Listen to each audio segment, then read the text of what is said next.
மகரம் சிகரத்தில் ஏறும் அப்படிங்கிறது தான் உண்மை. குருப்பெயர்ச்சி பாருங்கள், அடுத்த மாதம் குருப்பெயர்ச்சி வந்து உங்களுக்கு உச்சகுரு உங்கள் ராசியை பார்க்க போகிறார். அதற்கு கட்டியம் கூறுவதைப் போல மே மாதம் 1ஆம் தேதியே உங்களுடைய யோகாதிபதியான புதன் வந்து நீச்ச நிலைமையிலிருந்து விலகி 4ஆம் இடத்திற்கு வருகிறார். 4ஆம் அதிபதியும் 4ஆம் இடத்திற்கு வருகிறார். ஏற்கனவே 8ஆம் அதிபதியான சூரியன் 4ல் உச்சத்தை அடைந்திருக்கிறார்.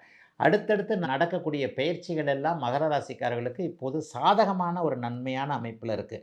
ஏற்கனவே ராஜயோகாதிபதி 5ஆம் இடத்தில் இருக்கிறார். ஆக அவ்வளவு நிலைமைகளும் இப்போது அப்படியே ஒரு நல்ல அமைப்பாக ஒரு 7 வருஷமா 5 வருஷமா கஷ்டப்பட்டீங்க, அதுதான் உண்மை. சிலர் 7 வருஷம், சிலர் 5 வருஷம், சிலர் 3 வருஷம்.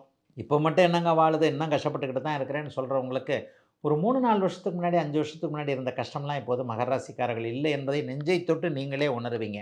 அந்த அளவுக்குலாம் இப்போ வந்து சோதனைகள் கண்டிப்பாக கிடையாதுங்க. மகர ராசிக்காரர்கள் எல்லாருக்குமே படிப்படியாக முன்னேற்றத்தை தரக்கூடிய மே மாதமாக இந்த மாதம் அமையும். அடுத்த மாதத்திலிருந்து உங்களுக்கு குரு வந்து ராசியை பார்க்க போகின்ற காரணத்தினால் சில உன்னத பலன்கள் நடக்கப் போகிறது என்பது தான் உண்மை. அந்த உன்னத பலன்களுக்கு ஆதரவாக எல்லா விஷயங்களும் அப்படியே நடக்குங்க.